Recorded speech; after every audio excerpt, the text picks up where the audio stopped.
Welcome, everybody, to our first inaugural InfernoCast. I am Inferno Fox, and this is a part of our Inferno Fox gaming channel. And this essentially is going to be myself and a lot of my good friends. We're going to be discussing video games and various topics in regards to this favorite hobby of ours. And I just wanted to it'll be more so like a bunch of friends hanging out. So it'll be a kind of a nice, relaxed vibe, and definitely welcome to have you have us in your home, as it were. And just want to go ahead and introduce myself. If you've been watching my videos, you've of course heard a bunch of me, but just as a reminder, I am Inferno Fox, the owner of this channel. I've been playing and enjoying video games for a little over like 35 years. Yep, I am that old. And video games is just definitely one of those hobbies that I love, and anybody who knows me could and would definitely say the same. And I want to go ahead and take the time to introduce my esteemed guests. Again, they've been friends and family of mine for over 20 years, and lucky to have them join me here. First, I want to introduce Simbu Darkfang, and he's been with the Basement of the Dead for 25 years and video gaming for over 30 years. And he is a horror game aficionado and definitely a masterclass of video games themselves. So, Simbu, thank you again for joining us. It's great to have. Just one little correction. I've been with Basement of the Dead for 10 years, but haunt acting for 25. So you've been haunting our halls with your scariness for 25 years. Yes. Excellent. Thank you for that. And again, Basement of the Dead, that's in Aurora, Illinois. And definitely recommend checking them out if you're in the Chicagoland area. And I'd also like to introduce Stormrosesky. She has her own Twitch channel named aptly Stormrosesky, and she's been gaming for over 35 years. Storm, thanks again for joining us. Hello. And I know you're so ancient there, Glenn. It's hard to think. I've known you since you were itty bitty. So it's fun to be here. As you know, I game very little, but I like it. I like watching people play games. And I have a very good attitude about it, as you know. So if I win, I win. I don't. Guess what? I play again. So I'm just like making fun of people who take it way too seriously as well. So that's always fun. And when not gaming, I'm a writer, photographer by day. So there you go. Excellent. Thank you, Storm. Appreciate it, and appreciate you joining us here. And definitely look forward to you contributing to our discussion. And finally, I want to introduce Astrimedes. He's a professional software developer by day and video game development hobbyist by night with Second Place Games. And he too is a gamer of over 35 years. Astrimedes, thank you for joining us. Yeah, thanks for having me, Glenn. Glad to be here. Awesome. So the general format, I just want to kind of jump right in here. And the biggest topic around this time of the year, and with it being June, mid-June, this is like my Christmas time, essentially. If you're a football fan, it's like the Super Bowl, because anything and everything video game wise is being discussed, introduced, and being debuted to everybody, to the public and the video gaming world.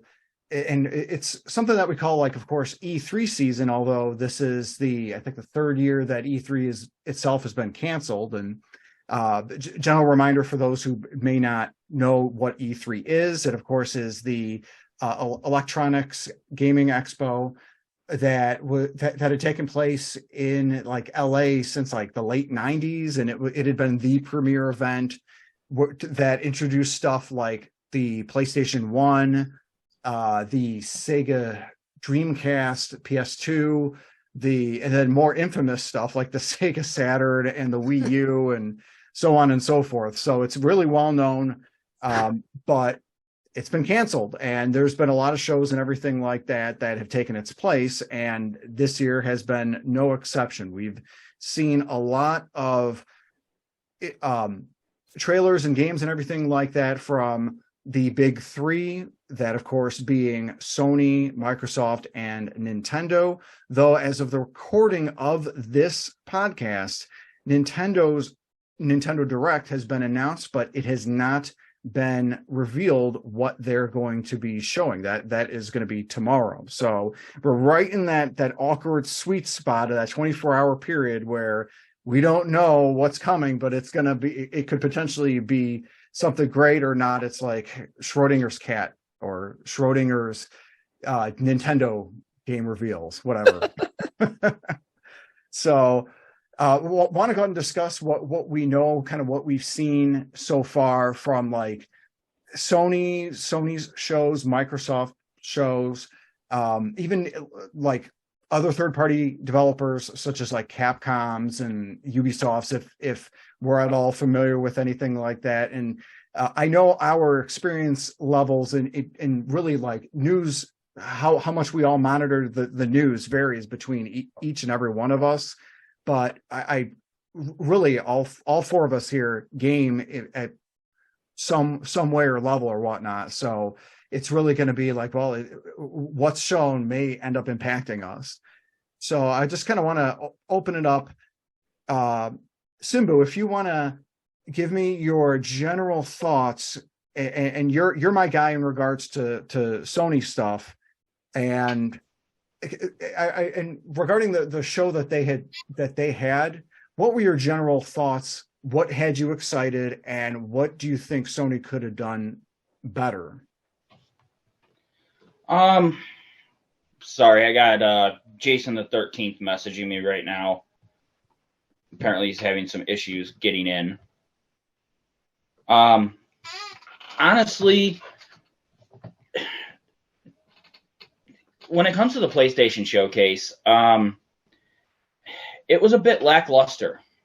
I mean, Sony's always been known, especially for first-party developers, to come out and just crush anything and almost everything, Nintendo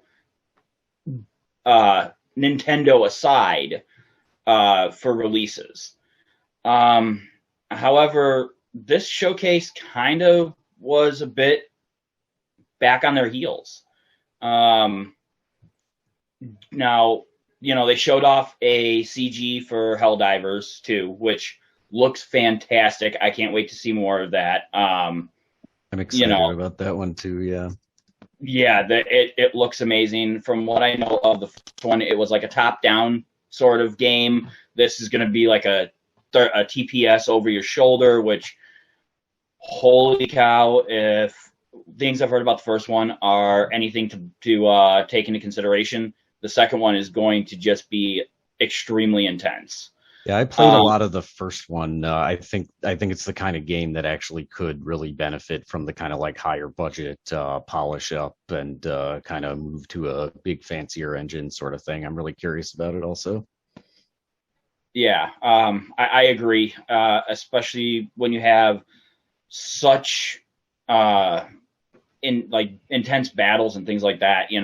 Bringing that camera in close. I mean, even if we were to do that with like a Diablo, would definitely ramp up, any intensity in any game. Moving on, though, I don't want to take up too much time here on one game. The other big one, obviously, Spider-Man 2. It was a great to actually get to see gameplay for that. It looks great. The tag team between Peter Parker and Miles Morales looks seamless. As far as the showcase was concerned. Now, of course, when the games do release, there's going to be bugs, it's inevitable. But one of the things with Sony releases is the fact that I feel like Sony releases themselves tend to come out with like the least amount of bugs. They seem to be solid performances. It's not anything that's, let's say, Redfall territory. We're stuff like, God of War and Horizon, everything like that. Like they all seem to release in really good shape. It's so it even if there are bugs, it's not anything that's like game breaking. I can't remember.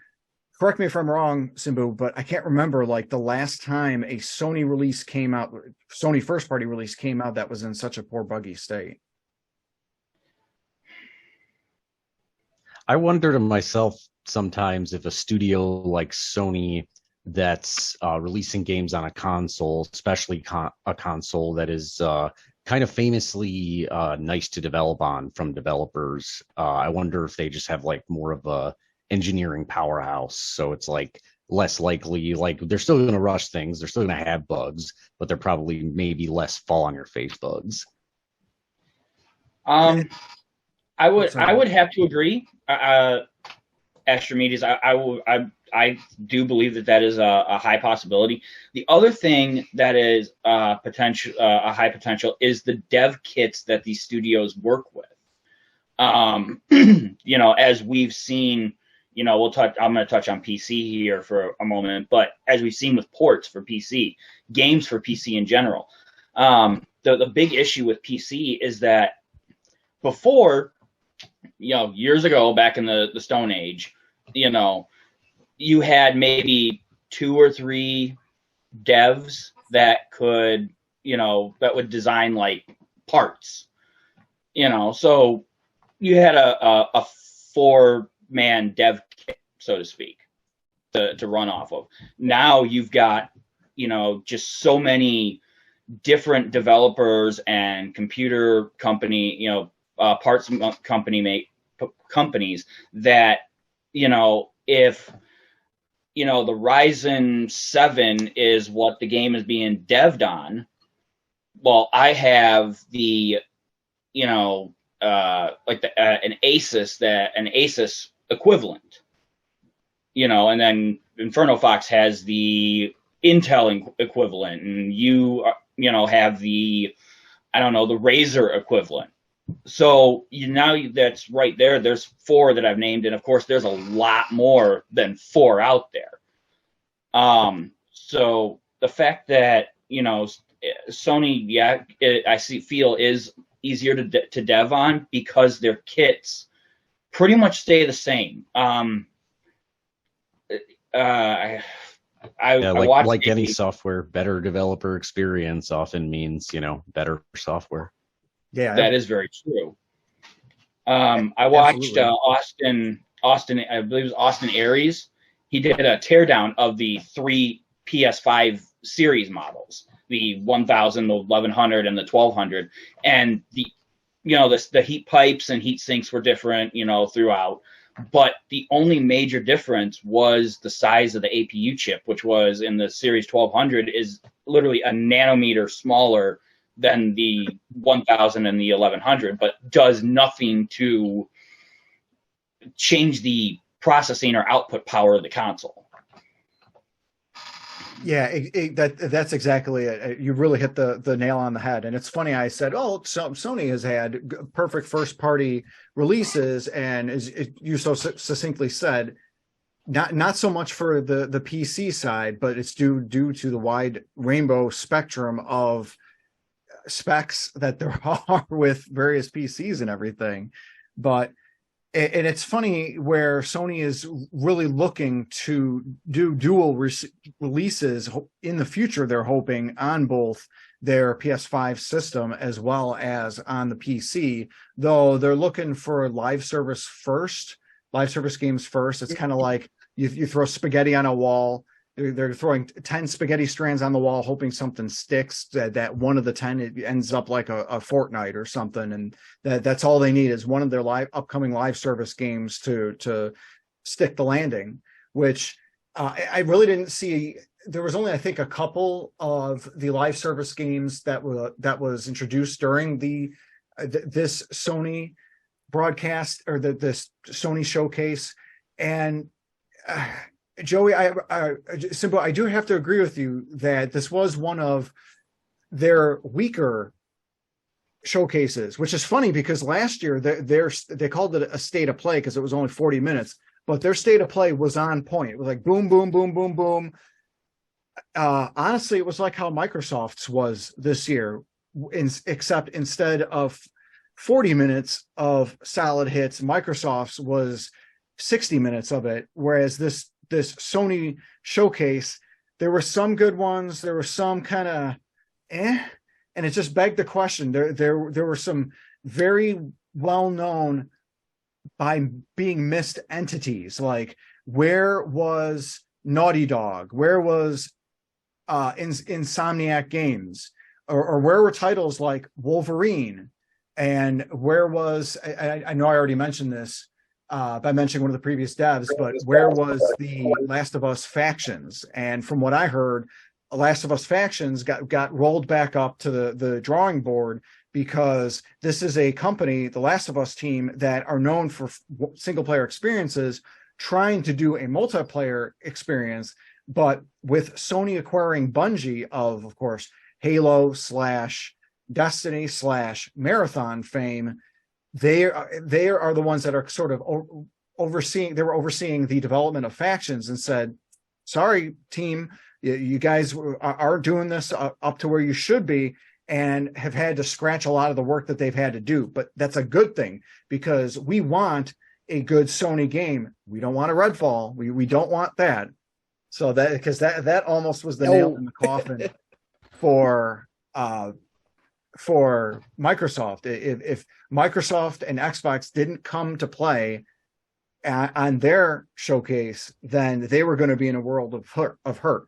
But before I kind of bring us into discussion of the Xbox stuff, sad as it sounds, there was only like 2 different things that caught my eye with the Sony showcase, and that would be foam stars. No, not foam stars. I'm not into the what do they call it? Squadron shooters or territory shooters like Jason the 13th is. I thought the Metal Gear Solid 3 remake looked really, that was looking really good, as well as the fact that the Metal Gear Solid collection is going to be coming to all of the consoles, not just the PlayStation 5. So that'll be pretty cool. But of course, Simbu, like you had said, definitely Spider-Man 2. Now, Simbu, really to everybody here, have you guys played the Spider-Man 1 on the PS4 / Spider-Man Miles Morales? I have not. I have not. No. I have. So yeah. Go ahead. No, I was going to say, was that experience, was it really good? Is that like God of War 2018 level type experience in your mind, or? The one thing, it has great gameplay. Takes me back to the Batman Arkham series for, combat, as well as, a higher polished mobility system as opposed to the Arkham series, because let's be honest, Arkham City's, mobility with the glider needed some work. However, the biggest plus to Spider-Man, the first one on PS4, was the fact that I did not, and anybody who is a superhero movie fan will probably, tend to agree, I did not have to sit through an origin story. Exactly. That took up the first 45, minutes of the game, where I'm, oh, Peter Parker, I'm so dumb. Oh, there's a spider. Let me go get bit by him. Oh, Gwen. Gwen.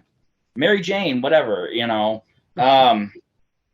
that was such a relief that, when the game begins, you've already been Spider-Man for roughly 8 or so years, so everyone kind of knows who you are. You already kind of know. And of course, there's a tutorial, which every game has to have one. You can't not have a tutorial in a game, but the tutorial was short, or it was situationally impactful. It didn't put you in front of a training dummy and say, this is how you punch, this is how you kick, here, how to do a combo like this. It dropped you into combat, and it was like, hey, these are your light attacks, these are your heavies. Mix them up and do some combos. Cool. Yeah, I haven't played a lot of that first Spider-Man really myself, but from my experience, it was nice to kind of just jump right into the gameplay with the little bit of the training wheels there too. But yeah, that's one of the nice things with this video game series, with the newest iteration of Spider-Man, is it doesn't it kind of treats you like a kid in the sense that you got to do the training, but at the same time it's like, who the heck Spider-Man is, his story, it's the spider and all that stuff. You don't have to get introduced to it a million frickin' times. It really gets old real quick. There's 3 that show how he becomes Spider-Man. So generationally, if you haven't seen one of those 3 movies or any of the cartoons, well, I mean, exactly. Why are you playing a Spider-Man video game? Either that, or you are, very, very young, which can't really fault you for that one. But this is where, mom or dad or the older brother or sister would be like, hey, you should watch Spider-Man. Yeah, we've got like 10 movies released in the last 10 years alone. And that's kind of what I'm saying. It's, there's so many, there's at least 3 origin stories for Spider-Man that it's kind of like, at least big budget. I'm not including all the animated series, that throughout the years, but, there's so many big budget box office ones. It's like, you should know who Peter Parker is, who J. Jonah Jameson is, and how that came to be. Exactly. And it's really cool that I loved how they introduced the footage of this of Spider-Man 2, because of the fact that it didn't look like a Spider-Man game in the beginning of it, especially when they introduced Kraven the Hunter, which made me wonder if they were kind of cannibalizing on the upcoming movie starring, was that Aaron Johnson, somebody like that? I don't know. The movie itself, the Kraven movie, is kind of looking like another Mobius. So, take for that what you will. But I really feel like this Spider-Man 2 was the most successful of the things featured in the showcase, because it was the most amount of footage. It really gave an idea for what it was. It gave reveals such as the very heavily hinted connection between Peter Parker and Venom, as well as, hey, this is how the game looks when you're playing the game. You are literally watching the game being played here. This is a movie. This is the game. This is the movie, as opposed to the entire showcase before that, pretty much almost all being CG movies, which is actually a good segue into the Xbox showcase, which that one was essentially, it was 2 hours. It was 1 hour of various Xbox game footage and 1 hour of Starfield. And Simbu, again, I'm hitting you right off with another question. Based on what you saw with that Xbox showcase, are you buying a Series X? Wow, I think the other 2 are just here to listen to the commentary. No. Plain and simple, no. Starfield looks amazing. It really does. It looks fantastic. This looks like a huge Bethesda Game Studios win. However, I can't simply justify buying a Starfield machine. Perfect thing was when Nintendo went to release Breath of the Wild. There was a lot of people who watched the game like me and were like, oh man, this game looks amazing. But is it really worth $300 for a Zelda machine? Because that's all I'm going to be playing. And I remember very clearly that first month of the Switch, it literally was a Zelda machine. Hell, freaking Jason the 13th and I were joking at that time that it was, we got our Zelda machine, we're ready to go, because that it was like that, and like Snipper Clips were like the only two games that came out at that time. And the big difference between now and the Switch then, when I say now, I mean the Xbox Series S/X, is there are hundreds upon hundreds of games out for the X, but what games are there on that system that you can't already play on the PS5 besides Halo and Forza? I mean, realistically, as far as exclusives, not a lot. I mean, they have an exclusive library, but it's nowhere near as robust as Sony. And this, Inferno Fox, this goes back to our conversation a while back. When the console war truly broke out, I'm talking Xbox, PS2, and what would that have been? GameCube. Thank you. I was trying to think. It was either Wii game. It was around the GameCube era. When that whole war broke out, Nintendo already had Game Boy. They already had DS. Or I believe they had DS at the time. Obviously not as we know DS now, but they already had their exclusives. They had their narratives. They had their iconic characters, and that stemmed back all the way to the original NES. Like I said, when the console wars truly broke out, Xbox decided to go towards online gaming. They went more towards the multiplayer experience. And, kind of, again, when you're, in this sort of a thing between Sony and Xbox, I don't count Nintendo in this conversation because we know what Nintendo is known for. And, we already knew going into the war what Nintendo was known for.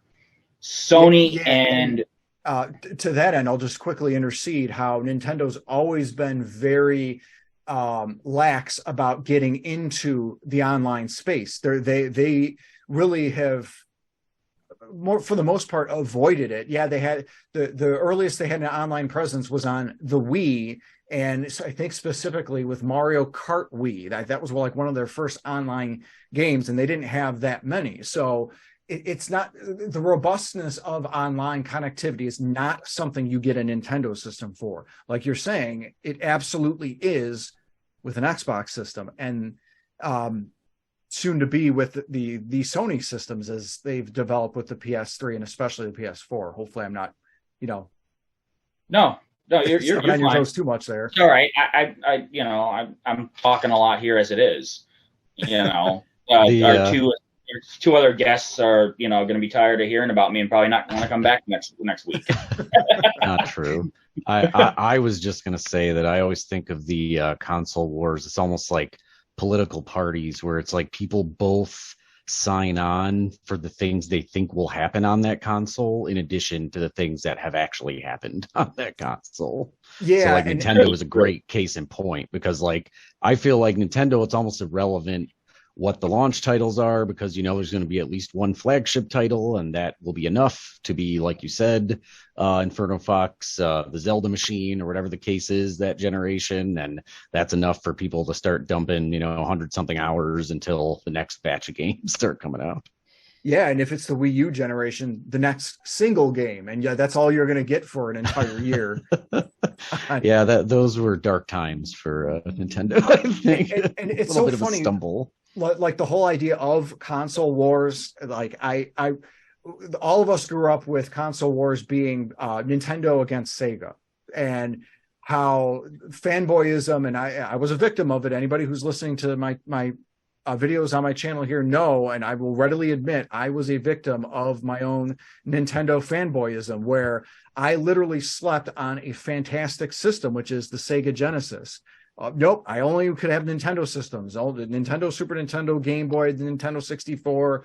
I'm not going to get the Sega. And then it's a thing where 20 some odd years later, I'm finally playing these games and they're excellent. And I feel like console wars can have a place where they can help other game companies and developers innovate and try and make more compelling experiences, but we all lose as individual consumers when we gatekeep ourselves away from a certain system or a certain experience.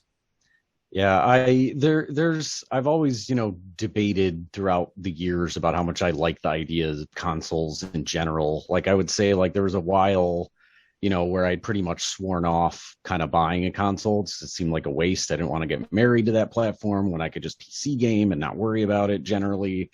And then, actually probably as I did more software development stuff, I started to kind of appreciate that sometimes you want a dedicated device for a specific thing. And even if I don't own a current console right now, and the only reason literally is money, I probably would get a Switch if I were to get one now. And that's because I feel like the Switch kind of very much knows what it is. It's this cool little multiplayer system that has, titles that you can, rely on the Nintendo quality of whatever and all that stuff. And it's like, it's a dedicated purpose-built thing. Whereas Sony and Microsoft are kind of much more so in the same space, I feel like, with what their consoles kind of are. So it's like they're almost more in competition against each other than they are against Nintendo, because I feel like a lot of Nintendo fans will own maybe one or the other of a Sony or an Xbox system, but they'll always have their, current Nintendo system. And it's funny how there's often a lot of overlap or attempts to overlap, where you had the Wii that came out, and then you had Sony trying to copy that with the PlayStation Move, and Microsoft with the Kinect. And the big question, of course, also revealed in this Sony showcase is Sony trying to copy the Switch with that Q device?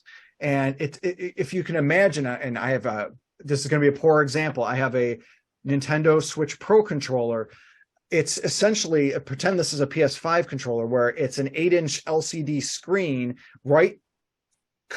You cut the controller in half, you wedge it in between the PS5 controller, and boom, that's the Q. And the Q can't play. It has to be connected online. It has to be connected to the cloud, and it has to also use your PS5, which that's also required to run it as well. But you could run it on the go, except you can't run it on the go. You can only keep it around Wi-Fi, and your PS5 has to also be connected. And yeah, I wonder run it on the pace around your house a little bit. Yeah, exactly. So it's essentially a poop machine. You're in the middle of God of War. You're fighting a boss or something like that, and you really have to go. So you're gonna switch to your Q and take it with you, just like the Switch, because you can just pull it up off the dock and take it in the pooper with you, and game for another 50 minutes. You do your business, fight the boss, and collect a whole bunch of collectibles. Then get ready to dock it and go from there. Yes and no. I mean, that's probably a fairly accurate. However, when it comes to, let's say, gamers with families, they may not have, access to the TV.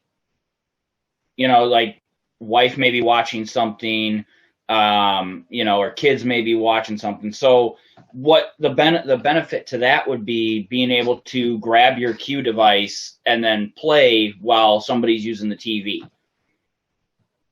Yeah, but I mean, my only counter argument to that is internet connection bandwidth, where most people, when they're watching something, they're streaming. And if somebody's streaming, how much bandwidth is the streaming and the queue going to be taking from the overall internet connection? But what you're describing, Simbu, is exactly the incident case scenario for the queue. Or like, let's say you're traveling for work or something, and your PS5 is at home and it's plugged in and everything. You can already use your cell phone to play. You can play PlayStation 5 games on your cell phone right now. You can do it if you're a PlayStation Plus member. This is essentially the same thing, except you have the PS5 controller in your hands and the LCD screen. So in a sense, it's I feel like it's kind of like one of those phone things where you put the dock on it with the little joystick things. Maybe that's kind of what the cue is, but just it's Sony quality, and you can kind of take that to the bank.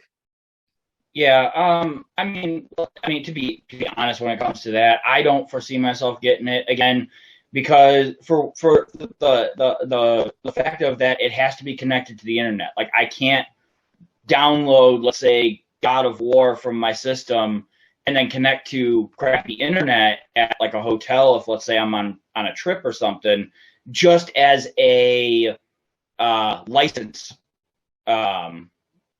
approval kind of thing. So I mean, if it's a straight stream, like similar to what the PS Vita, you're extremely limited. Extremely limited in where and how you can use this machine. And to your point about the cell phone, I could take my PS5 controllers, or I could take my PS4 controllers, and I can reset them, and I can Bluetooth sync them to my phone. So there's no need for the goofy docking thing at all. Yeah, it's so funny how I'm trying to think of the use case. They're very specific scenarios where maybe at best something like that could be useful, and it's hard to quantify it. And so it's going to beg the question. I'm stuck at a family reunion and I hate everybody. I'm going to go hide in one of the bedrooms and play my PS5. And hope you can connect. You can connect to their Wi-Fi, or realistically speaking, use your cell phone as a hotspot. I feel like the use case for that is a marketing use case of, let's try to get Nintendo fans to buy this, because it's like almost even hearing, and I don't know if this is actually the case, but it's like the way its limitations are described, it does sound like it probably is, truly just streaming both the input and the output, like to and from the console. And like, so, I wonder if there's input lag issues there too, whatever. And that's not fun. Yeah. If that's the case. Not only that, the another question will beg the output and performance of your PS5 long term. By running it not only to play the game, because it has to run the game itself, but now it has to stream that game instead of like Fortnite, where it only really streams your small amount of data. It streams your point from the PS5, your map points or your data points to the Epic Games server, and of course it just brings in a ton of data, really not a ton of data, because it's only, up to 100 players of, data, which is probably really, in the grand scheme of things, not super much, because, you think maybe a couple hundred kilobytes, maybe a few megabytes here or there of, skin and appearance, map point, things like that. And that's a custom built solution for that game. So of course they can, optimize the way it works to actually just be a client rather than what I suspect, but don't actually know what this cute thing is, which is more just general purpose, dumb stream back and forth kind of functionality. Right. And exactly. Now you're talking, again, and that's also, this is also more another technical side. Astrimedes, you'll probably be a little more ear perked at this. Internet speeds at your home, because when we talk about a lot of this stuff, so sorry to interrupt, but like my thought always when hearing about like kind of when people complain, say when the common online argument you see when people say, oh, why is this always online, then the inevitable response, what do you care? Everyone's internet connections are good enough to handle this. The truth is, not everyone's internet connections are actually good enough to handle that. There's a ton of underserved areas, underserved individual people with bad satellite internet deals and whatever, where, they have a bad connection. And it's like in major metropolitan areas, we don't know. I feel like that's a big issue that a lot of these Japanese companies like Sony and Nintendo are really kind of skirting or just making assumptions or they're just worried about developing for their home country first, making the assumption, everyone's going to be like Japan, where Japan's internet infrastructure is fantastic. And Astrimedes, like you said, like the United States is a big freaking country, and it's very diverse in regards to the level of coverage, because you could have a place like our buddy Hardicus, who lives in rural Indiana.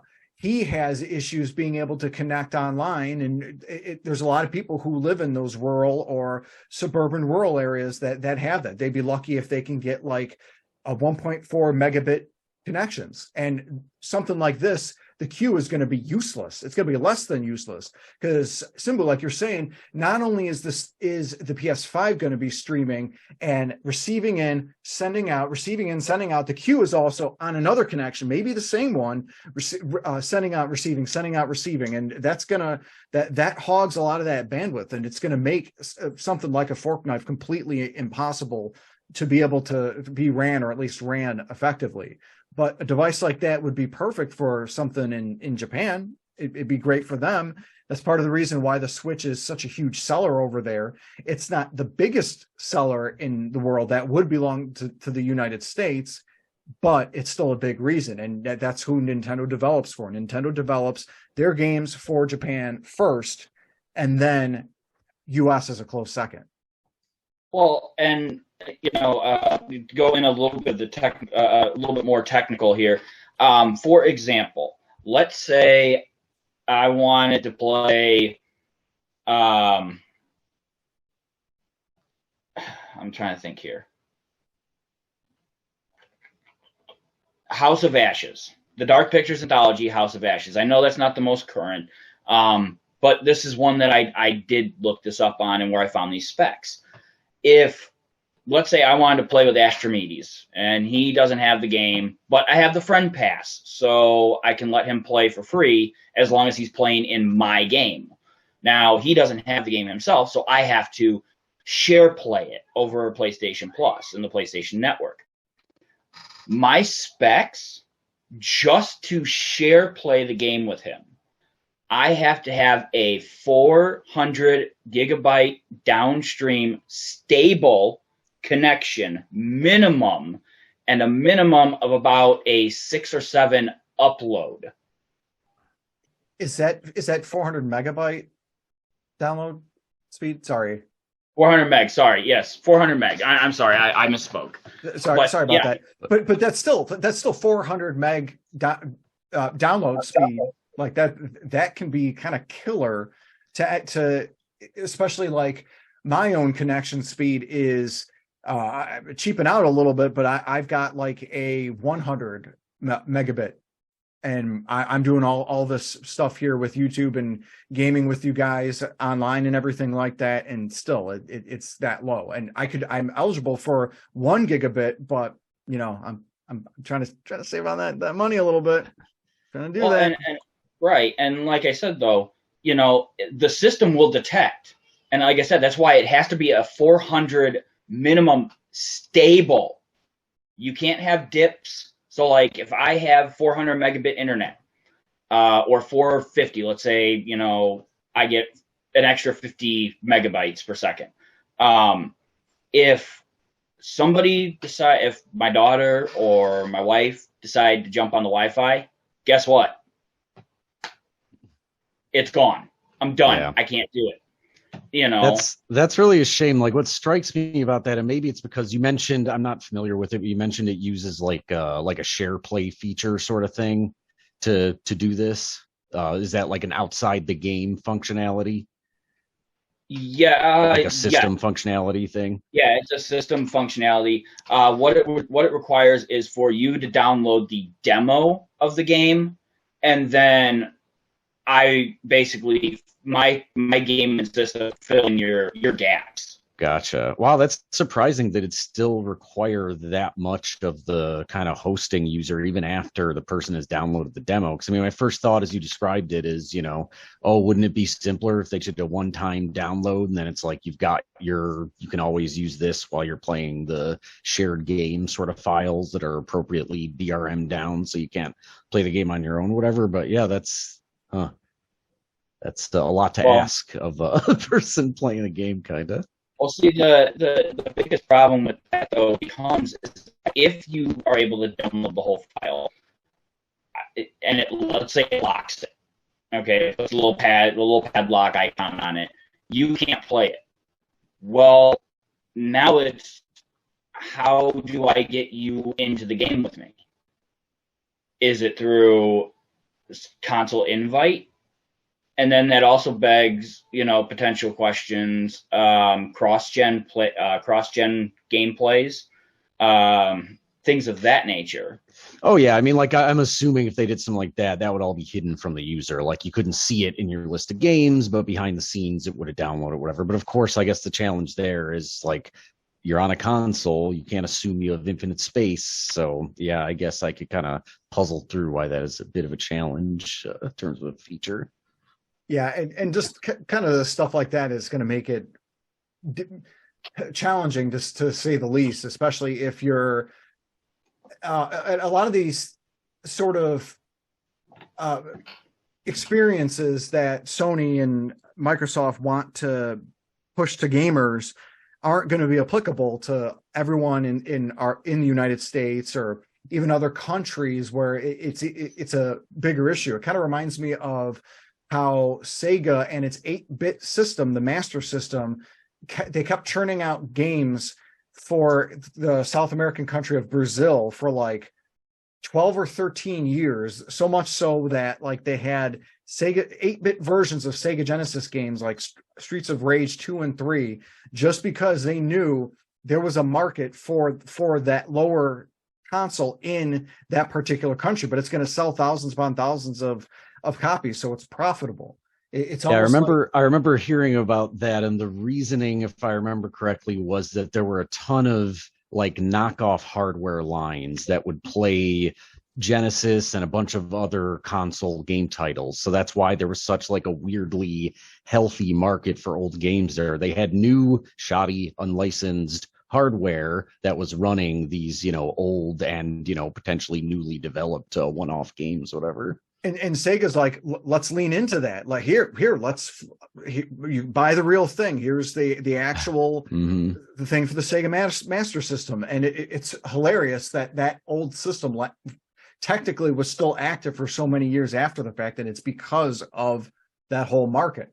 Now that's not the same thing for like China, where literally consoles are illegal and they have to sell them as educational devices. But let's sidestep that because we're going to get quickly off topic. I do want to say one thing about the whole educational purposes thing. One thing that I thought was fantastic, done by Ubisoft in the Assassin's Creed franchise. They have the what is it called? The like historical tour where there's no combat. You play as Ezio, let's say, and you walk around the streets, you walk around the villages, and it's all educational. They teach you about like what life was and things like that. You get to hear the actual interactions between the people. They brought it out and they first gave it to teachers when they first released it. To potentially teach kids about, I believe it was ancient Greek. I believe it was Odyssey that was the first one that did. Or if it was Origins, it would be ancient. It was Origins, which is ancient Egypt.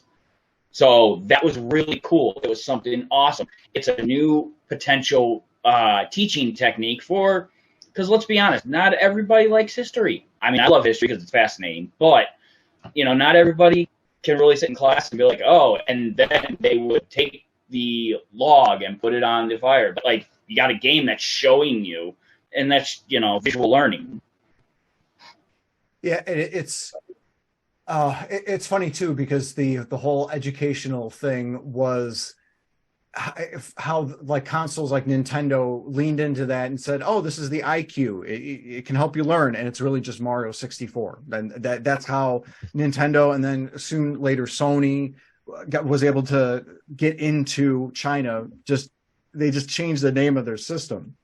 But one of the things I want to touch on before we call it a night, because we're almost nearing the end here.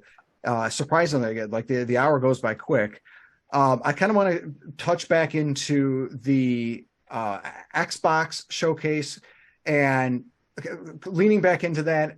Simbu, I'm on the same wavelength as you, to where what we saw with the Xbox showcase, it was fantastic because it was a mix of both gameplay as well as some of the CG trailers. We had hits from Microsoft on everything of theirs except Gears and Halo. We have to say that everything else of their properties we did see hits of. But for me personally, even with how Starfield looks fantastic, and even if I could get a Xbox Series S, I've seen them on sale. I think it's a site called Woot for like $200. They're normally like $300. Even with that said, like if I could figure a way to play Starfield on my Steam Deck, I'm good. I'd be gold. I'm fine with that. But Astrimedes, have you followed any of the stuff with Microsoft and their showcase at all? Let's see. I don't think I had a ton of takeaways. I mean, like, I guess like I think I watched the Fable, like the Fable announcement. I mean, my sense was this seems neat, but like, where's the gameplay? Like, how long? I assume that's a, potentially development hell project over there at Microsoft. So yeah, like that was the one like kind of relevant thing to me. And yeah, I feel like I've heard rumblings of some big Fable experience for like years on and off, whatever. Seems like, yeah. So I played the original Fable, I think, and liked it, but found it a little bit like you're kind of in a kiddie park and you can't do the really interesting stuff. Interesting. Yeah, and Simbo, I know you had mentioned that you made the leap from the Xbox and Xbox 360 to the PS4, and you really haven't looked back. And for me, I don't own a Xbox system myself, and really it's probably going to stay that way. Like what Microsoft had shown at the showcase was compelling, but it wasn't going to be enough for me to want to get that. And Storm, I'm going to call on you here. Have you been following any of the game reveals or anything like that so far this month? Has anything caught your eye you kind of want to be all about or learn more on? Honestly, my exposure to all of that has been through group text. Or whatever links you guys will share, so I don't really follow the news. However, I am excited about the Texas Chain Saw Massacre game that is coming out in August.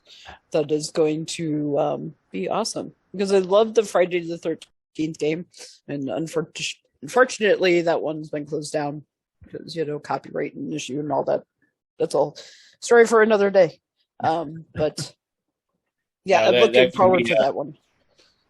That Friday the 13th and the lawsuit surrounding that could be an entire show of itself. There's so much there. I don't even want to unpack it. No. But I will agree with you. The TCM game, I've been watching the tech test on Twitch. Holy crap. It looks amazing. If you enjoyed Friday the 13th, Gun Media has done it. You can tell that these games are a labor of love for them. Just the attention to detail of the maps, the characters, the abilities. Now, in the tech test, we only were able to see Grampa, which is a non-playable character, the cook, the hitchhiker, and, of course, Bubba himself. Yep. But just the level design, the map design, the way the characters interact, the way they move, their abilities, Bubba running around with the chainsaw, you can tell that they took a lot of lessons from Friday the 13th, which was their first real game, if not their actual first game, and they improved upon a lot of it, but they are keeping that labor of love to this installment.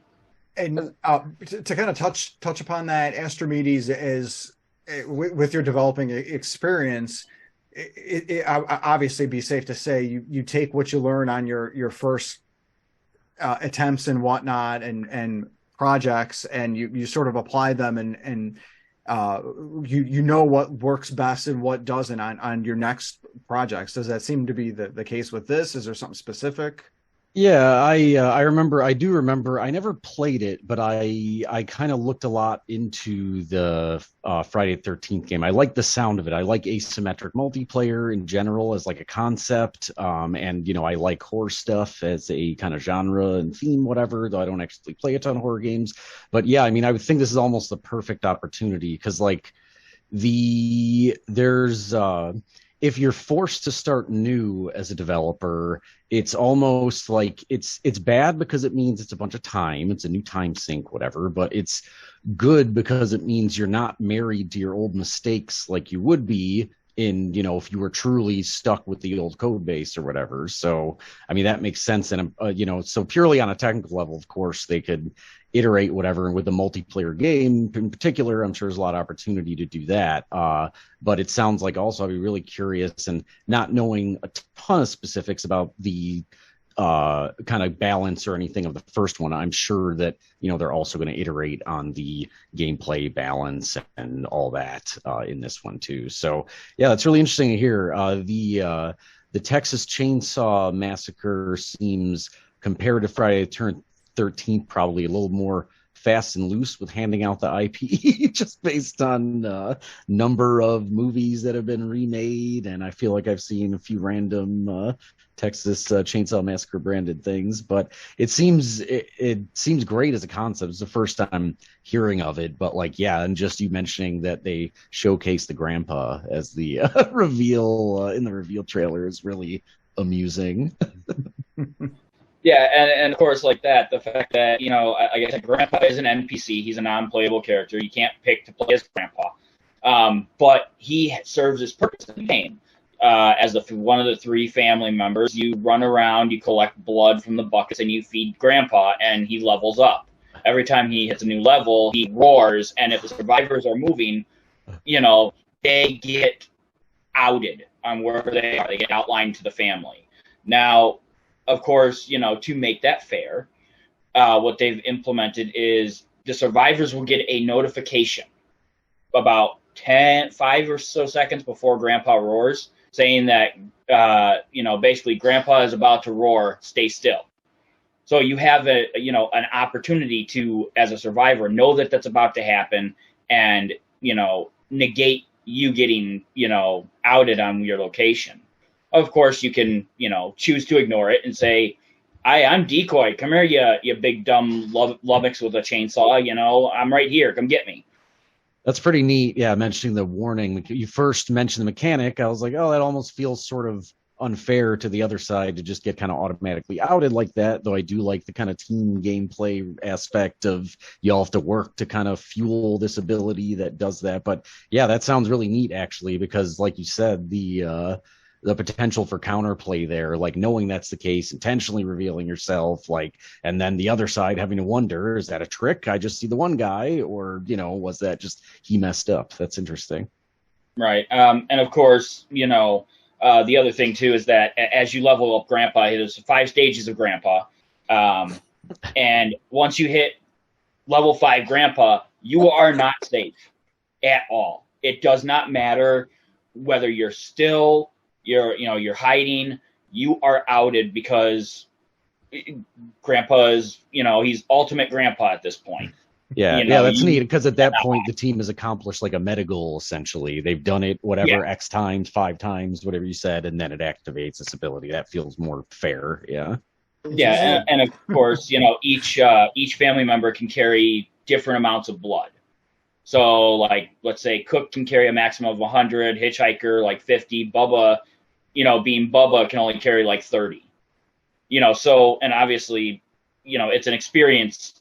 Grandpa's level is like an experience base. So Cook can't have 100 run up and just, oh, now we got a level 3 Grandpa after one go. It's like, no, you got to build Grandpa up. It's all cracking me up. I'm sorry. Level 5 Grandpa. Levels of Grandpa. Yeah, I feel like it's a weird movie title. And hopefully, viewers, you have not been taking shots every time the word Grandpa has been said. I am not. We are not liable for your alcohol poisoning. Or you have. We don't judge. We don't judge, but we're not liable. I mean, that might not have even been a thing if you didn't say anything. So I got to say it now because now it's been said. We're covered. We're good. I just gotta say one more thing real quick. Grandpa, what's the Grandpa? I just gotta say one more thing real quick. Grandpa should have won that award.